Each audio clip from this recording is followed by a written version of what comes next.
말씀을 가지고 권력이 아닌 우리에게 필요한 건 권력이 아닌 소명이다라는 제목으로 하나님의 말씀을 함께 나누겠습니다. 요즘 네이버의 신작 웹툰이 일본 한 만화를 표절한 것이 아니냐라는 논란이 일고 있습니다. 바로 세상은 돈과 권력이라는 웹툰입니다.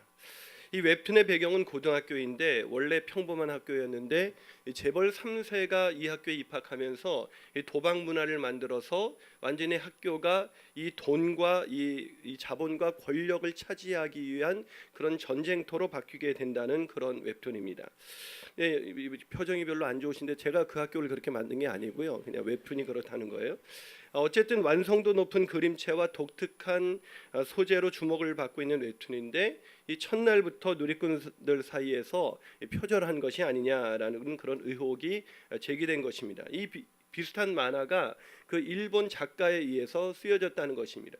제가 그것을 보면서 일본이든 우리나라든 이런 웹툰이 인기를 끌고 있는 것은 어쨌든 세상은 돈과 권력 이라는 것에 많은 사람들이 동의하며 살아가고 있기 때문은 아닌가라는 생각을 하게 되었습니다. 오늘 본문은 권력자 헤롯과 그 권력자에 의해서 허무한 죽음을 맞이한 그 침례 요한의 이야기입니다. 그리고 이 이야기는 특이하게도 제자들이 전도의 소명을 받고 나갔다가 들어와서 보고하는 이 사이에 이 침례 요한의 죽음의 이야기가 기록되어 있습니다. 의도가 있는 것이죠. 왜냐하면 침례 요한이 세례 요한이 죽은 것은 더 이전의 일인데 이걸 하나님은 마가를 통해서 굳이 여기에 끼어들게 함으로써 어떤 우리에게 메시지를 주기 위해서 이렇게 의도적으로 하신 그런 말씀이라는 것입니다. 어떤 의도가 있었던 것일까? 그것은 그렇게 전도하러 나갔던 이 제자들이 참 자신의 인생이 참 초라하다고 생각하지 않겠습니까? 아무것도 가진 것도 없이 나가서 복음을 전하는 이 제자들의 그런 그 소명받은 이 소명자들의 인생과 이 권력자 헤롯이 막 권력을 가지고 막 살아가는 것 같지만 그 침례 요한이 허망하게 죽은 것이 아니다. 그래서 이 침례 요한과 이 소명을 받은 이 침례 요한과 이 권력자 헤롯의 이야기를 대조함으로 이 소명을 갖고 살아가는 우리의 인생이 얼마나 가치 있고 얼마나 보람 있는 것인가, 얼마나 의미 있는 일인가를 우리에게 가르쳐 주기 위해서 이렇게 의도적으로 끼어들게 한 것입니다. 여러분 혹시 살아가면서 나는 가진 것도 없고 소명을 위해서 살아갔는데 나는 너무나 초라하다, 참 그런 생각 속에 혹시 낙심하고 좌절한 분들이 계십니까? 그렇다면 그럴 필요가 없습니다. 이 권력은 사라져도 소명자는 죽지 않는 것이고 소명은 오히려 더 큰 영향력을 가지고 세상을 바꾸는 그런 아름다운 인생이기 때문인 것입니다. 저는 저와 여러분이 권력자의 인생이 아니라 소명을 추구하는 인생이 되시기를 주님의 이름으로 축원합니다. 자, 그렇다면 우리가 어떻게 권력이 아닌 소명을 위해서 살아갈 수가 있을까요? 첫 번째로 소명자의 삶은 세상을 바꾼다라는 믿음이 있어야 합니다. 누가 세상을 바꾼다고요? 소명자입니다. 권력자가 세상을 바꾸는 것 같지만 세상을 바꾸는 건 권력자가 아니라 소명자라는 것입니다. 여러분 우리가 근데도 하지만 우리가 살아갈 때 보면 누가 세상을 쥐락펴락하는 것 같이 느껴집니까?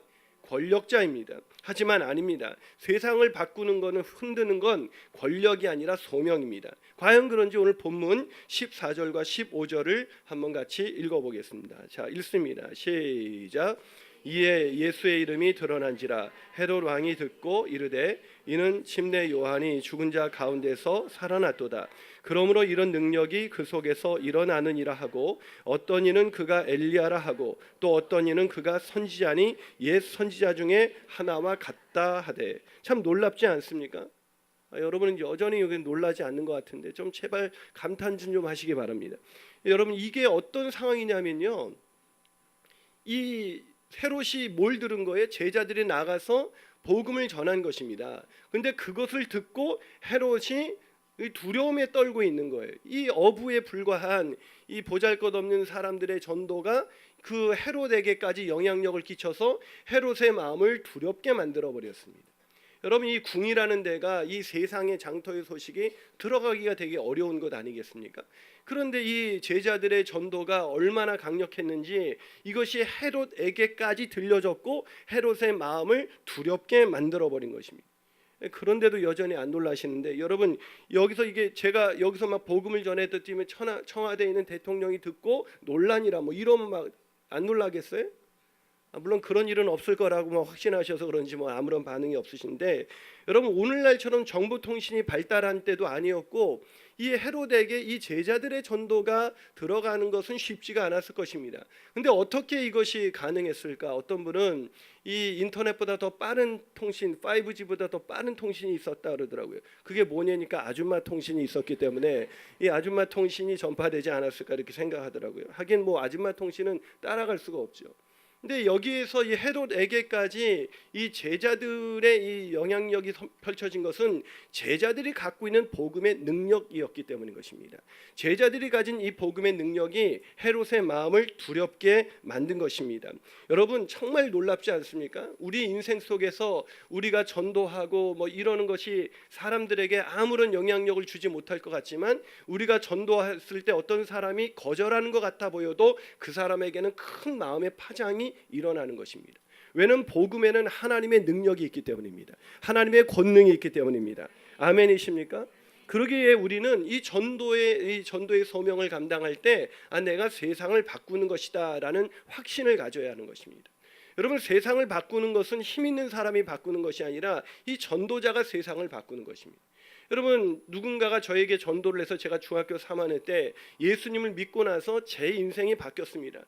이 중학생이 될 때 자살을 3번이나 시도했던 제 인생이 이렇게 바뀌었습니다. 저만 바뀐 것이 아니라 우리 가정도 바뀌었습니다. 우리 부모님이 예수를 믿고 완전히 달라지기 시작했습니다. 또 저는 그 복음을 듣고 지금도 이렇게 세상 사람들에게 이 복음을 전하면서 사람들을 바꾸는 인생을 살고 있습니다. 무슨 말입니까? 이 복음을 전하는 이 소명이 아무것도 아닌 것 같지만 세상을 바꾸는 놀라운 하나님의 능력이 된다는 것입니다. 이 능력을 믿고 이 복음을 전하는 소명을 감당하게 되시기를 주님의 이름으로 축원합니다.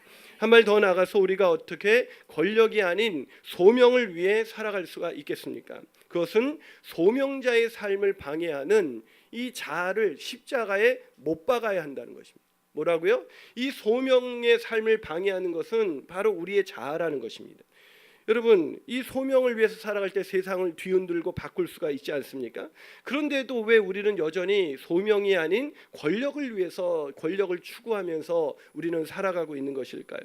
그것은 권력을 탐하는 우리의 자아 때문에 그런 것입니다. 자, 오늘 본문 19절과 20절을 한번 같이 읽어보겠습니다. 자, 한번 읽어주시죠. 시작. 요한을 원수로 여겨 죽이고자 하였을 때 하지 못한 것은 헤롯이 요한을 의롭고 거룩한 사람으로 알고 두려워하여 보호하며 또 그의 말을 들을 때에 크게 번민을 하면서도 달갑게 들었다. 자, 왜 헤롯이 요한을 죽이지 않았다고요? 그 권력이 있어서 요한 한 사람 정도 죽이는 것은 껌도 아니었을 텐데 왜 죽이지 않았습니까? 이 요한을 의롭고 거룩한 사람으로 알아서 이 요한이 지적을 한 그 말씀을 그냥 번민을 하면서도 그걸 달갑게 들었다. 그래 말씀은 맞아. 이렇게 고민은 됐지만 마음이 괴로웠지만 그걸 받아들였다는 것입니다. 여러분 이 요한이 어떤 메시지를 전했습니까? 헤롯이 이게 여성 편력이 많았는지 그 자기 사촌 그 동생의 그 아내를 데려다가 이 아내로 삼은 것입니다. 그거는 있을 수 없는 일이었기 때문에 요한이 그것을 지적했고, 그러자 헤롯도 기분 나빴고 더 기분 나빴던 건 헤로디아 그 같이 결혼을 하게 된 헤로디아였습니다. 그것 때문에 이렇게 헤로디아가 막 계속 죽이라고 했지만 헤롯은 그래도 요한이 의롭고 거룩한 사람이기 때문에 그거를 좀 번민은 했지만 그래도 그래 뭐 말씀은 맞지. 이 변화되지 않는 사람의 특징이 뭐냐면 번민은 하지만 이렇게 변화되지는 않는다는 거죠. 그래 말씀은 맞아. 내가 말씀대로 살아야 되는데 그러고 안 사는 거죠. 오늘 본문에 있는 헤롯이 그랬습니다. 헤롯이 결과적으로 번민하고 요한을 보호했지만 우리가 결과를 알고 있지 않습니까? 헤롯이 어떻게 했습니까? 요한을 죽였습니다. 자, 그것이 왜 죽였을까? 그것은 번민을 하면서 죽이지 않고자 했지만 결국 그 하나님의 뜻을 이루지 못한 것은 바로 우리의 자아의 모습이기도 한 것입니다. 우리는 늘 번민을 합니다. 그런데 우리 자아는 하나님의 뜻대로 살아요, 못 살아요? 못 삽니다. 그러니까 늘 번민을 하면서도 주님의 뜻대로 살려고 했지만 그렇지 못했습니다. 이게 우리의 기도가 아니겠습니까? 헤롯도 그랬습니다. 그럼 이것이 헤롯만의 문제일까? 당시 권력자들만의 문제일까? 아니요. 모든 인간은 권력을 탐하게 되어 있습니다. 왜냐고요? 우리가 창세기로 돌아가면 우리가 왜 권력을 추구하면서 탐하면서 살아가는지 그 이유를 알 수가 있습니다. 창세기 3장 4절에서 6절을 한번 같이 읽어보겠습니다. 자, 읽습니다. 시작. 뱀이 여자에게 이르되 너희 눈이 밝아져 하나님과 같이 되어 선악을 알 줄 하나님이 아심이니라. 여자가 그 나무를 본즉 먹음직도 하고 보암직도 하고 지혜롭게 할 만큼 탐스럽기도 한 나무인지라. 여자가 그 열매를 따먹고 자기와 함께 있는 남편에게도 주매 그도 먹은지. 그도 먹었다. 무슨 얘기입니까? 이 인간이 선악과를 따먹은 이유는 뭡니까? 단순한 절도죄가 아닙니다. 하나님이 먹지 말라는 걸 절도 몰래 먹은 게 문제가 아니라 하나님과 같이 되려고 먹었다는 것입니다.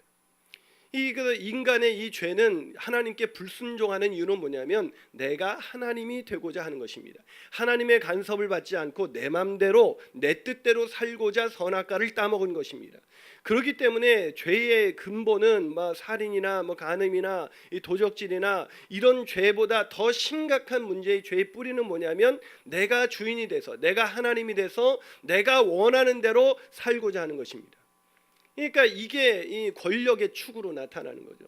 여러분 이 말씀은 이 창세기 3장 4절과 6절을 리처드 포스터라는 그 영성가가 돈, 섹스, 권력이라는 그 유명한 책에서 이 부분을 이렇게 설명해 줍니다.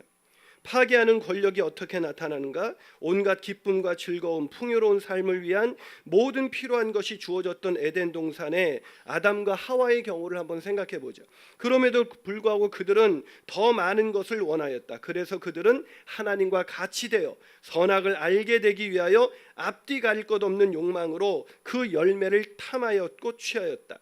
에덴 동산에서의 죄악은 바로 권력의 죄였던 것이다. 즉 에덴 동산에서 죄는 그냥 절도죄가 아니라 권력을 탐하는 바로 권력 추구의 죄였다라고 오늘 리차드 포스트는 말하고 있는 것입니다. 무슨 말입니까? 인간은 이 원죄가 뭡니까? 이 우리의 자아는 본질적으로 이제 완전히 망가져서 죄와 허물로 망가져서 우리 자아는 본질적으로 권력을 추구하며 살게 되어 있다는 것입니다. 여러분이 왜 직장에서 그렇게 승진을 하려고 합니까? 왜 돈을 많이 그렇게 더 벌려고 합니까? 돈 많이 벌어서 어려운 이웃을 많이 나눠주고 섬기고 싶어서 그러시죠? 그리고 지금도 그렇게 살고 계시죠? 10분의 한 2 정도는 이웃을 위해서 섬기시고 살아가시고 그러죠? 승진해서 내가 어떻게 하면 더 섬길까? 이래서 승진하는 거 아니겠습니까? 그런 사람이 어디 있겠어요? 내가 승진해서 내가 좀 더 내가 원하는 대로 하고 싶어져 하는 그 권력 추구의 욕망이 우리에게 있는 것 아니겠습니까?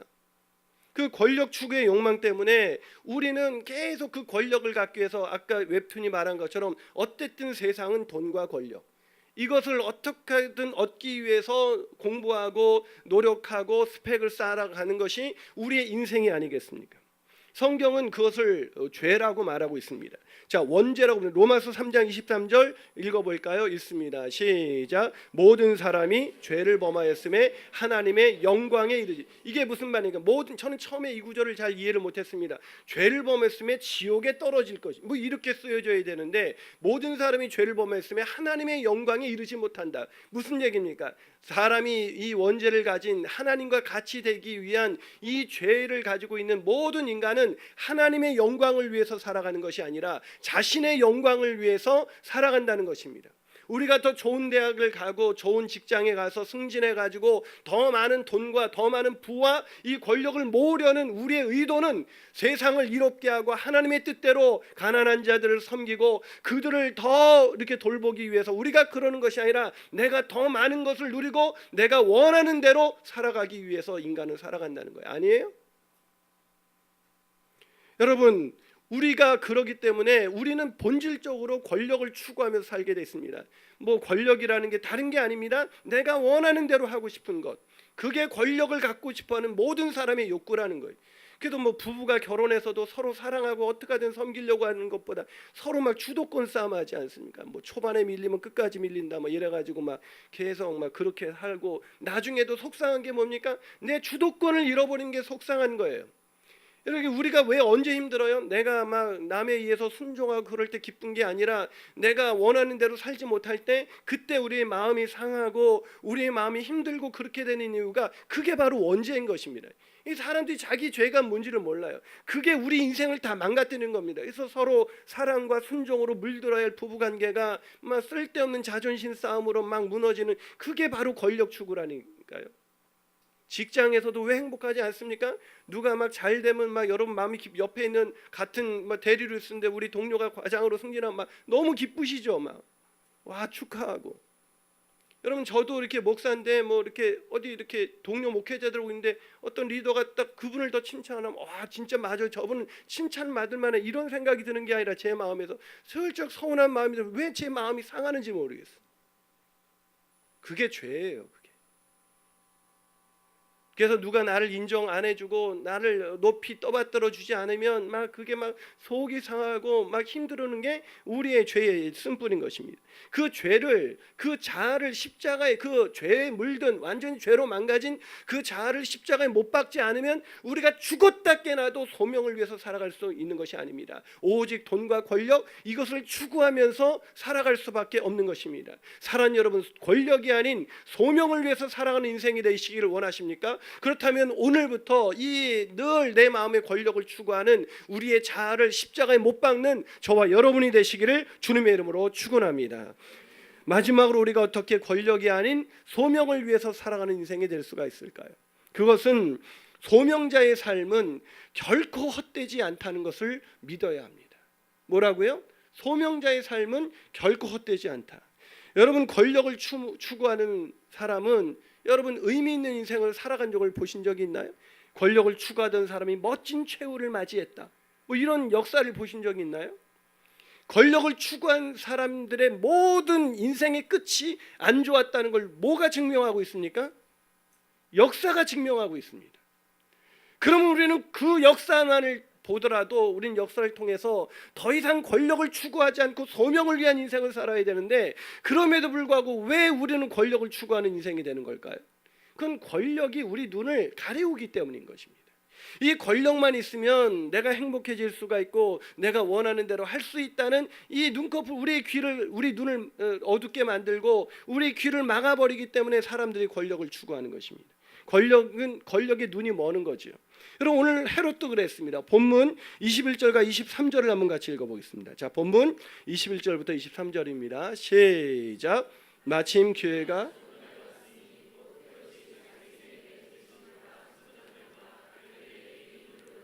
잔치할새 헤로디아의 딸이 친히 들어와 춤을 추며 헤롯과 그와 함께 앉은 자들을 기쁘게 한지라. 왕이 그 소녀에게 이르되 무엇이든지 내가 원하는 것을 내게 구하라. 내가 주리라 하고 또 맹세하기를 무엇이든지 내가 내게 구하면 내 나라의 절반까지라도 주리라. 참 미친 거 아닙니까 이게 지금? 만약에 우리나라의 지도자가 한 나라의 지도자가 이렇게 권력을 사용한다면 그 백성들은 얼마나 피폐한 인생을 살아가겠습니까? 권력은 하나님으로부터 주어진 것이기 때문에 이것은 하나님의 백성을 섬기라고 주어진 것이기 때문에 권력을 남용해서는 안 되고 이 권력 앞에서 오히려 더 겸손하게 그 하나님의 백성들을 섬겨야 되는 것입니다. 요즘 우리가 드라마 친애하는 판사님께를 보면서 우리가 막 마음에 느낀 그 법정에서 그 판사가 퇴장할 때 다 인사를 하지 않습니까? 그 인사를 하는 머리를 조아리해서 그에게 권력을 실어주는 것은 재판을 바르게 하라는 의미가 담겨져 있는 것입니다. 근데 그거를 잘못 생각하고 자기가 뭐 대단한 줄 알고 그래 너희들은 내 마음대로 내가 재판 다 할 수 있지 이렇게 판사가 이렇게 생각한다면 그 나라의 정의와 공의는 무너지는 것이고 무너진 정의와 공의가 무너진 그 사회 속에서 나라 속에서 백성들은 신음하면서 살아가는 건 아니겠습니까? 근데 이 분보는 이 헤롯이 어처구니 없게도 권력을 그렇게 사용했습니다. 이 술판을 벌여놓고 잔치라고 벌려놓고 귀인들을 모아놓고 그 귀인들에 속하지 않은 게 얼마나 감사한지 몰라요. 그 귀인들을 불러놓고 그냥 잔치를 벌여놓고 술 기운에 뭐 취해 있는데 의붓딸이 나와가지고 헤로디아의 딸이 나와서 춤을 추니까 뿅 가가지고 완전 춤을 얼마나 야하게 췄길래 뿅 갔겠을까요? 그게 여러분 공주가 그렇게 그런 춤을 춘다는 것 자체가 이 지금 이 권력이 완전히 부패해 버린 것입니다. 근데 그 춤을 보고 나서 얼마나 기분이 좋았는지, 내 나라의 절반까지도 네가 구하면 주겠다, 그걸 맹세까지 하면서 주겠다고 지금 반복을 하고 있습니다. 야, 참 이것을 보면서 이 헤롯은 권력만 있으면 내가 스스로의 내가 원하는 것을 뭐든지 할 수 있다고 생각. 이게 권력이 무서운 게 이거예요. 권력을 쥐면, 내가 더 돈을 많이 벌면, 내가 더 많이 가지면, 내가 더 높은 곳에 오르면 내가 원하는 대로 할 수 있어요. 승진해서 내가 원하는 대로 좀 살고 싶어서 그렇게 하는 건 아니겠습니까? 승진해서 더 열심히 섬기고 더 밑에서 섬기려고 승진하는 사람이 세상에 누가 있겠어요? 여러분, 세상 사람들이 다 그렇게 권력을 추구하면서 살아갑니다. 그런데요, 세상 사람들만 그런 것이 아니라 그리스도인들도 그렇게 살아간다는 것이. 근데 더 미치고 환장하는 것은 그리스도인들만 그렇게 살아가는 게 아니라 이 목회자들도 이 권력을 탐하면서 이 권력을 위해서 살아간다는 거 아니겠습니까? 여러분, 교회가 성장을 하게 되면 목사는 권력을 갖게 돼 있습니다. 왜냐하면 이 국회의원의 권력이 어디서 나옵니까? 이 국민들로부터 나오는, 사람들이 투표를 많이 해주면, 사람이 모이면 힘이 생기는 겁니다. 그래서 교회가 성장을 하면 목사가 원하든지 원하지 않든지 권력을 갖게 되어 있습니다. 그런 목사들도 이 권력을 잘 사용해야 되는데 그러기가 쉽지 않아요. 그러게 여러분, 교회의 성장은 이 하나님의 축복이기도 하지만 목회자들에겐 가장 위험한 시기가 오고 있다는 하나의 사인인 것입니다. 우리 교회도 이 31명이 개척해서 할 때가 참 좋은 거고, 지금 시간이 지나면 지날수록 제가 점점 위험해지는 그런 상황이 있는 것이죠. 그러게 여러분은 기도해야 되는 것입니다. 하나님, 김인환 목사가 이 권력을 잘 사용할 수 있도록, 성도를 섬기는 데 사용할 수 있도록 도와주세요. 뭐 아멘을 크게 안 하시는 거 보니까 여러분이 별로, 아마 하긴 저희 그래요. 저희 교회가 그 이제 2년째 개척 2주년 접어들 때였습니다. 제가 2주년 접어들어서 한참 열심히 목회하는데 저한테 그 한 큰 대형 교회 청빙년들이 와가지고 저를 청빙하겠다고 3시간을 설득하다가 그냥 돌아갔습니다. 최근에는 올 상반기에는 강남의 한 유명한 교회에서 저를 찾아와서 청빙하겠다고 왔습니다. 제가 거절했죠. 단번에 거절하니까 그분이 하나님의 뜻이라도 안 가겠냐는 거예요. 하나님의 뜻이면 가죠. 그러면 하나님의 뜻은 거기 성도들은 오케이 했는데 여기 성도들이 오케이 하지 않은데 어떻게 하나님이 이쪽에서는 오케이 사인을 주시고 이쪽에서는 가지 말라고 그렇게 할 수가 있냐. 우리 성도들이 다 가라고 하면 내가 가겠다 그랬어요. 그랬더니 그분들이 하는 얘기가, 목사님, 우리 목사님이 여기서도 사역 물론 잘 하시겠지만 우리 교회 오시면 큰 목회를 하실 수가 있습니다. 뭐가 큰 목회죠? 교회가 커지면 그게 큰 목회인가요? 교회가 작아도 주님 보시기에 큰 목회하시는 분들이 있고요, 교회가 커도 주님 보시기에 큰 심덩어리의 목회자가 있어요. 우리가 보지 않습니까?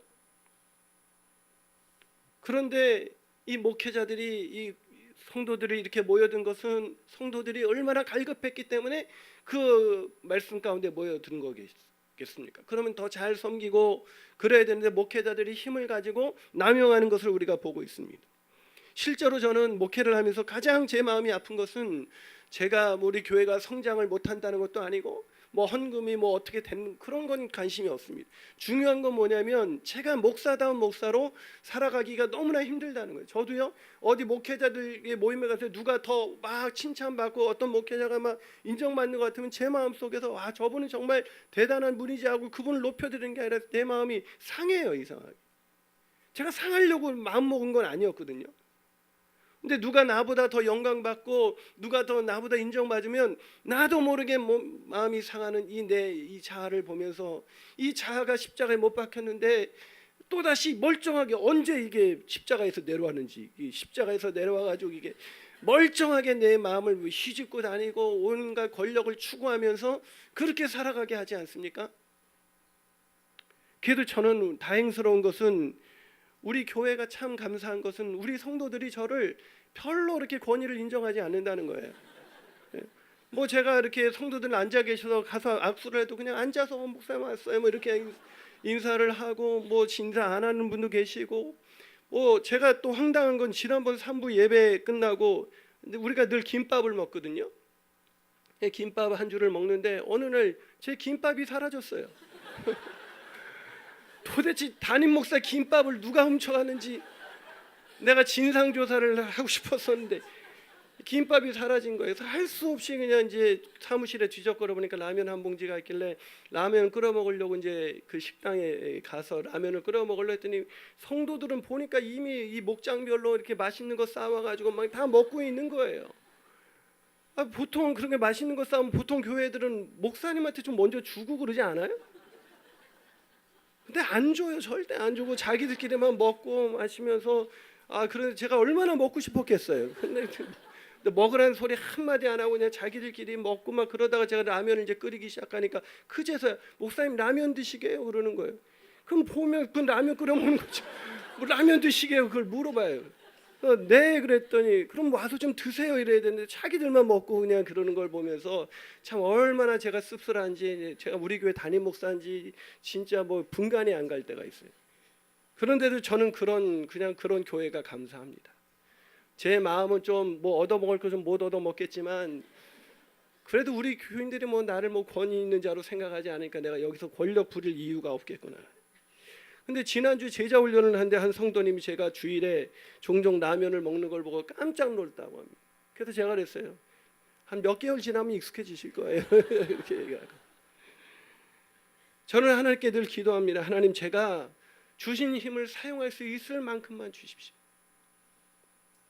근데 제가 벌써 우리 교회가 이렇게 1000명이 넘어서고 이렇게 성장하는 거 보면 아직은 제가 그런 능력이 안 되는 것 같은데 참 겁이 나기도 합니다.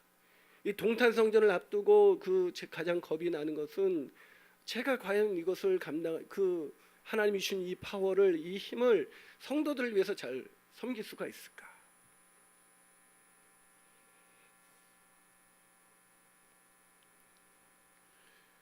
헤롯도 번민했지만 결국 그 권력을 남용했던 것처럼 번민하지만 결국 제 안에 있는 이 못된 자아는 언제든지 권력을 함부로 쓸 수 있는 그런 가능성이 항상 존재하기 때문에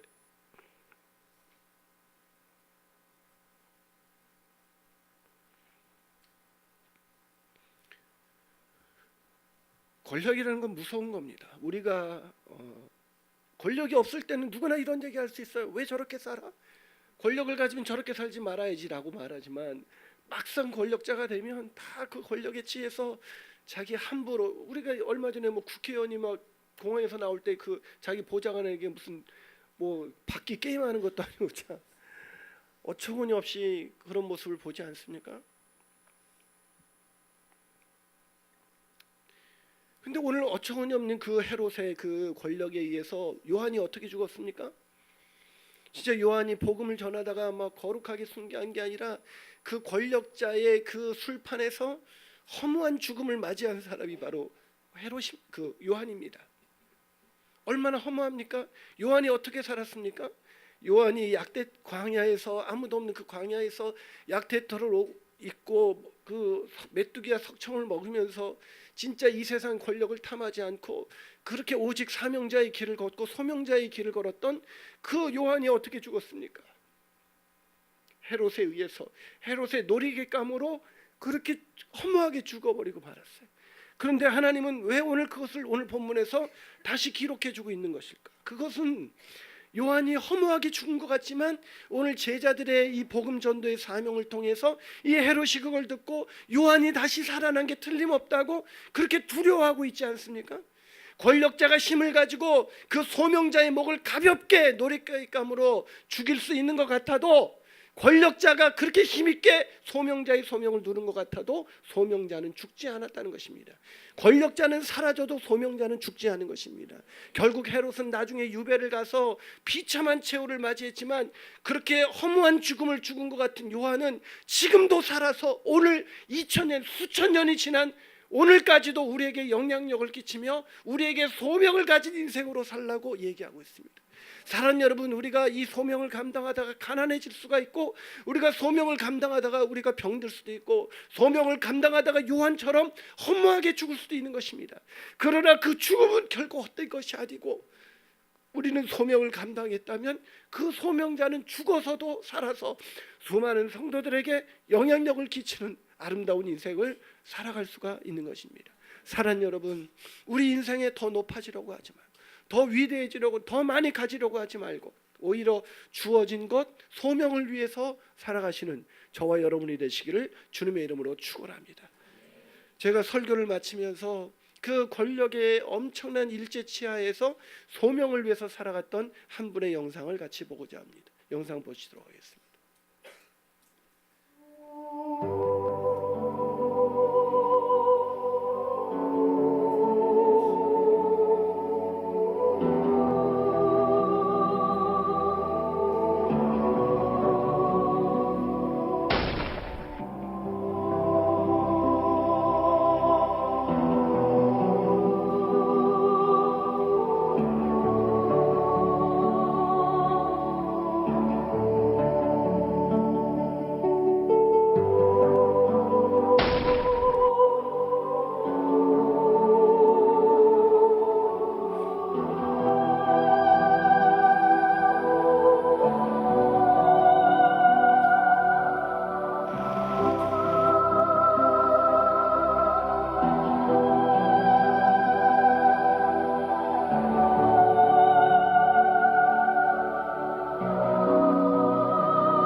기도하시겠습니다.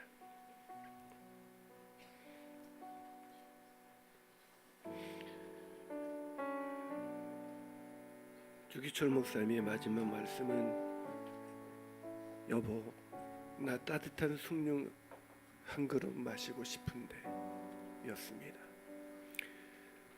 그도 우리와 같이 평범한 사람이었고 우리처럼 더 높아지고 더 많이 가지고 싶었던 한 인간에 불과했습니다.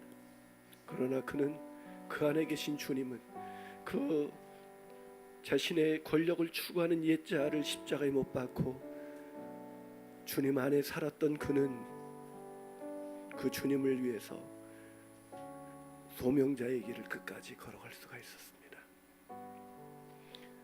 그의 죽음으로 구해진 이 조선 교회가 이제 거대한 힘을 갖게 됐고, 힘을 가진 교회는 권력을 남용하기 시작했습니다.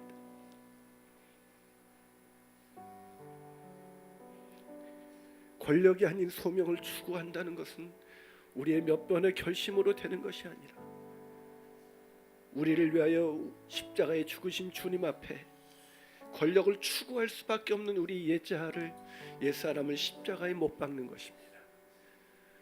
그 사람만이 주님이 걸어가신 그 주님의 십자가의 길을 끝까지 따라갈 수 있으며 영광스러운 죽음을 맞이하고 이 세상을 떠나갈 수가 있는 것입니다. 더 벌지 못해서 초라하고 더 갖지 못해서 낙심하고 난 왜 예수 믿고 난 이것밖에 안 돼라는 그 어처구니 없는 질문을 하나님 앞에 드릴 때 우리를 위하여 자기를 아낌없이 내어신 십자가에 달리신 주님은 얼마나 가슴이 아프셨을까요?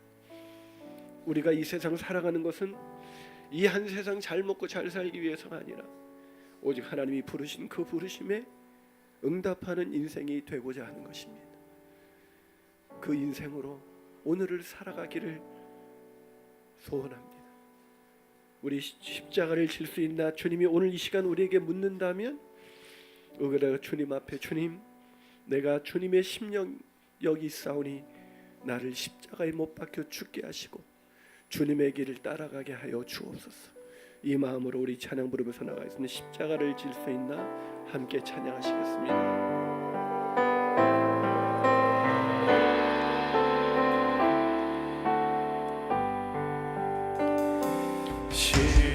십자가를 질 수 있나? 주가 물어보실 때 죽기까지 따르오니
기도하시겠습니다.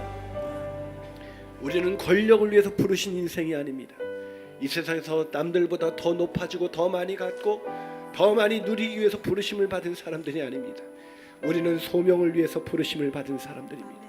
이 땅에 죄와 허물로 죽은 사람들, 그 영혼들을 불쌍히 여겨 보내진 사람들이 바로 우리들인 것입니다. 그러게 하나님 그 소명 감당하게 하여 주시옵소서. 겸손히 그 소명을 감당하게 하여 주시옵소서.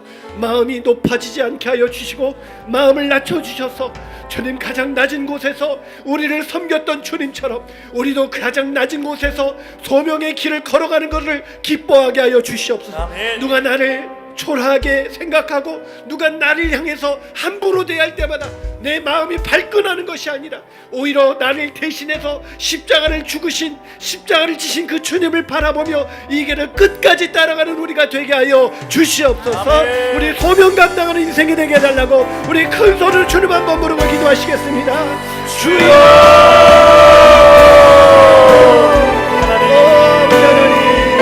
아버지 그 신을 가운데 십자가를 지고 주님을 쫓아가기 원합니다. 하나님 내 것이 아니라 내가 이 세상에서 권력을 원합니다. 권력에 주시고 소명을 붙잡기 원합니다. 아버지 역사해 주시고 나로 다시 그 소명을 걸어갈 수 있도록 힘과 지혜를 더하여 주시옵소서. 아버지 나를 보시기 원합니다. 아버지 나에게 주님을 보시기 원합니다. 아버지 나에게 살아있기 원합니다. 지금 다시 한번 말씀으로 걸어가기 원합니다. 아버지 그 부르신 그 소명을 발견하기 원하고 그것을 나의 순종하고 나아가 아버지 주님 영원히 구원의 삶을 살아갈 수 있도록 하나님 역사하여 주옵소서. 소명을 나의 마음을 걸어갈 수 있도록 아버지 주님을 걸어가지 않는 아버지 저의 영혼이 나의 모든 삶이 주님 것이니 그 가운데로 인도하여 주시옵소서. 주여 주의 부르신 가운데 순종하며 나아가 아버지 기도하기 원합니다. 아버지 가지마기 원합니다. 결단하기 원합니다. 다시 한번 시간을 나아가게 하여 주시옵소서. 주님 가운데 나아가게 하여 주시옵소서. 내가 여기 있습니다. 주님 내가 여기 있습니다. 주님의 길을 따라갈 수 있는 것이옵소서. 하나님 내 가운데 나아갈 수 있도록 주님 따라가시고 그 은혜가 우리 가운데 있도록 주님 주시옵소서. 주님 아버지 하나님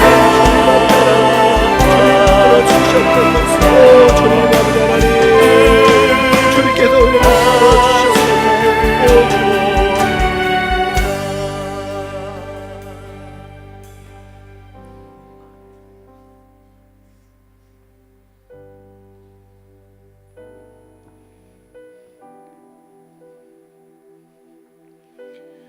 원죄로 인해서 권력을 추구할 수밖에 없는 그런 불쌍한 우리들을 권력의 눈이 어두워 오늘도 더 많이 갖고 싶고 더 높이 오르고 싶어하는 높아지려는 우리의 마음을 주님의 십자가 앞에서 낮추어 주시옵소서.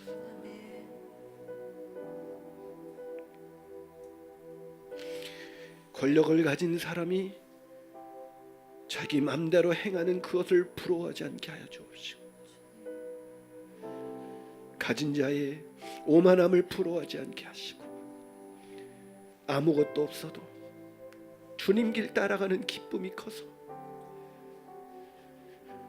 죄와 허물로 망가진 나 같은 것 주님 길 따라오라고 부르신 그 소명이 너무나 고마워서 그 소명의 길을 즐겁게 따라가는 우리 모든 성도들 또 제가 될 수 있도록 인도하여 주시옵소서.